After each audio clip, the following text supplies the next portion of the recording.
everyone, and this is Jean from Happy Indulgence. Today I have a huge book haul for you guys. I'm going to be showing you guys the books that I've received from publishers and that I purchased during January and February 2019. There are a lot here, so you have to bear with me.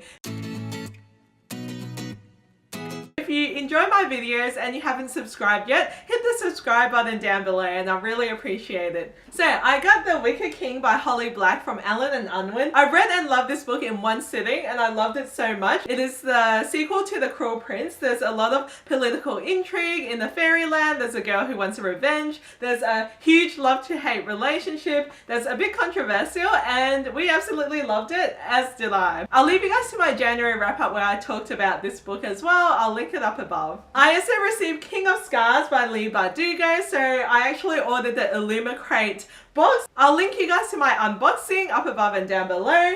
So this is a special Illumicrate edition. I also received the paperback from the publisher.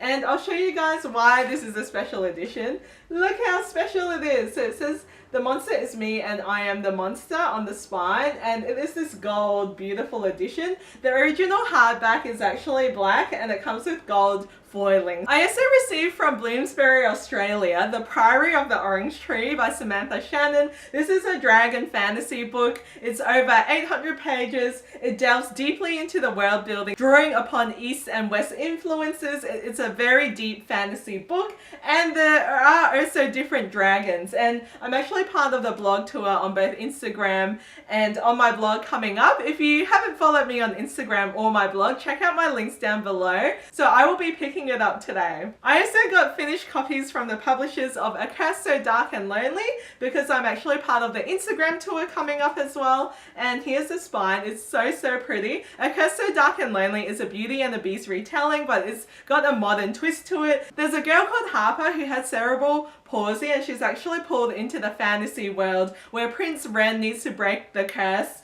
by getting someone to fall in love with him. He's also tormented by a beast that will kill his loved ones. So it was a really interesting twist, and I actually think it's one of the best Beauty and the Beast retellings that I've read, and I absolutely loved it because the characters were so unique and their perspectives were fantastic to read about. And I also loved the secondary character as well called Grey, who was the guard of Prince Ren, and he also develops a liking for Harper, and there was a lot of interesting dynamics as well between all of the three characters. I also received a finished copy from Bloomsbury, Australia of Imprison the Sky by A.C. Gorkin. This has been on my TBR for this year and I can't wait to read it. It's about a girl who has the elemental ability of the air. It's a companion novel follow-up to Reign the Earth by A.C. Gorkin, which I absolutely loved because it didn't shy away from marital abuse and rape, which was really interesting. It's about one girl's story of survival. So in this one, the main character wants to save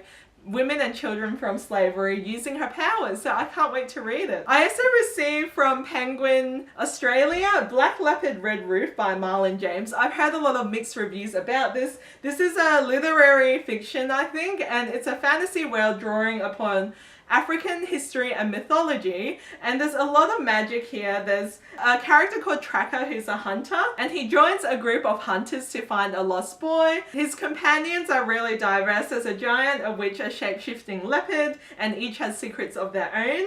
So they're trying to look for this boy. I've heard there's a lot of brutal scenes in here. There's a lot of magic. It's a bit dark as well, and it's actually our Name of the Book Club pick coming up this year. I can't wait to read this one. Next one is We Are Blood and Thunder by Kezia Lupo by Bloomsbury, Australia, and this is the ARC. It says it's coming April 2019.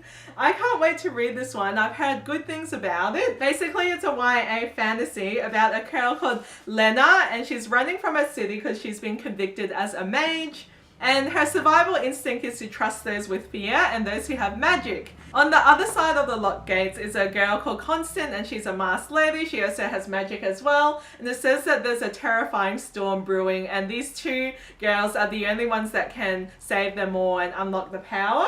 It's a very kind of vague blurb and description, but I'm really looking forward to reading this one. I also purchased a copy of In an Absent Dream by Shona McGuire, and I talked about this in my February wrap-up Wattpad, which I'll link you guys to as well. And basically this is a companion novel. It's a follow-up to Every Heart a Doorway. It's the fourth one in the companion novel series. And these novellas are just so magical. They follow a bunch of wayward children. It's a really diverse and fairy tale-like, and I absolutely love this series. I purchased a copy of Fence Volume 2 as well, and this is a graphic novel series about fencing, but I also love the characters because they're completely diverse as well. And I also talked about this in my February wrap-up as well. From Hachette Australia, I received a copy of Devoted by Jennifer Matthew, and this is from the author of Moxie, which is a really feminist read. So Devoted is about a girl called Rachel, and her life is really controlled and locked down by her family. They're in a sort of community,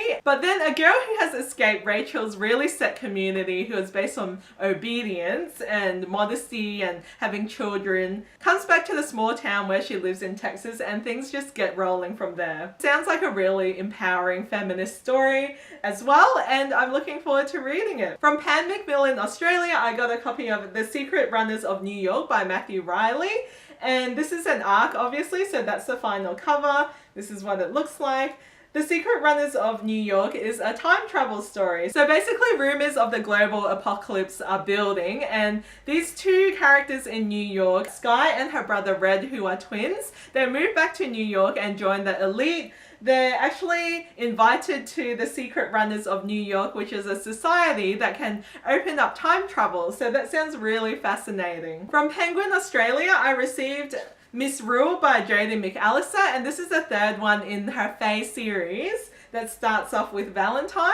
So basically Miss Rule is about a girl called Pearl, where she needs to rescue her fairy boyfriend from the magical fairy kingdom. And I haven't read the rest of this series, but I know people love it, and it's a bit spicy as well, which I've heard. So this one follows on from Pearl's journey. I also received an arc of Fated by Terry Terry, and this is a prequel to the Slated trilogy. It's about a girl called Sam, and she's the daughter of the Deputy Prime Minister. The government blames the country's youth for cracking down on everything. Mobile phones are blocked and everything.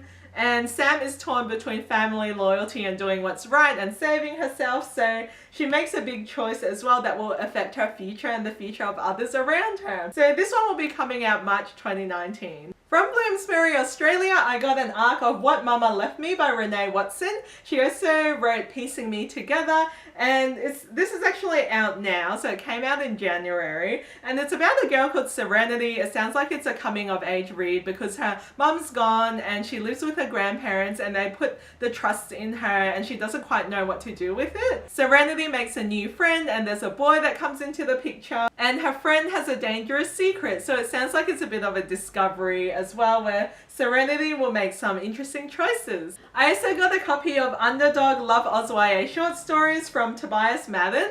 So this is a self-published book, and I'm really looking forward to reading this one because a lot of my friends in the Love Oz YA community have a short story that is published in here, including my friend Sophia, my friend Sarah from Commas and Ampersands on Instagram, as well as my friend Jess Layton as well, and I'm really looking forward to reading this one. Underdog celebrates Love Oz YA authors who have been previously unpublished, and it goes through like different experiences, and there's different themes as well, from a queer teen romance to a dystopian comedy, hard-hitting realism, and gritty allegory. So there's definitely a lot of short stories that I can't wait to read. I also got The Dog Runner by Bren McDibble, and this is from Ellen and Unwin, and it's basically about Ella and her brother Emery, who are alone in a city and starving to death. They must survive to find Emery's mum, and they basically have 5 big dogs and a dryland dog sled. So they must travel this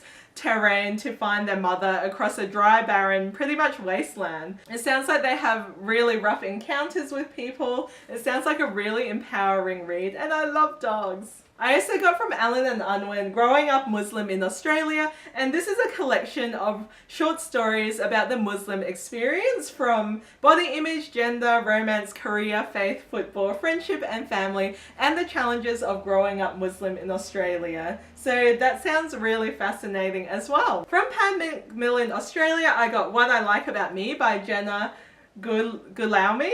Gulaim, sorry. This is actually a really cute romantic read, and it's a really body positive one as well. So on the back it says it's a fresh, funny and topical YA fiction debut that is hilarious, heartwarming and heartbreaking. So it's described as a cross between Dumpling by Julie Murphy meets Dirty Dancing meets The Secret Diary of Adrian Mole. So I'm looking forward to reading this one because Jenna is the editor of BuzzFeed Australia and she's a huge presence in the Love Oz YA community, and I'm looking forward to reading it. There's also The Disasters by PC Cass and Kristen Cass. They actually wrote the House of Night series, which I haven't read, but it was a paranormal fantasy series that was really big in the day. And it's about a girl called Foster who is an adoptive daughter of a gifted scientist, and she can basically control cloud formations and control the air. And she basically meets a small town quarterback and the boy next door called Nighthawk who has night vision as well, so both of them have interesting powers. And as they meet, they find they are first in a group of teens who are genetically manipulated before birth to bond with the elements. So that sounds like such a fascinating, magical, paranormal read. I also got a copy of Once and Future, and this is by Amy Rose Capetta and Corey McCarthy. And this is a gender-bent, modern King Arthur retelling that's a really feminist read. Ari is a 42nd reincarnation of King Arthur. It sounds like it's set in space as well on a different galaxy, so it sounds completely up my alley. I also got a copy of You're Crushing It by Lex Croucher. This will be released in June 2019, and this is a positive survival guide for young people by a social media sensation. There's like really positive affirmations here. So those are all the books that I've received in January and February 2019. I hope you guys enjoyed this video. If you did, please give me a thumbs up. Leave a comment down below on anything that you're excited about and subscribe if you'd like to see more. Thanks guys, I'll see you guys next time. Bye.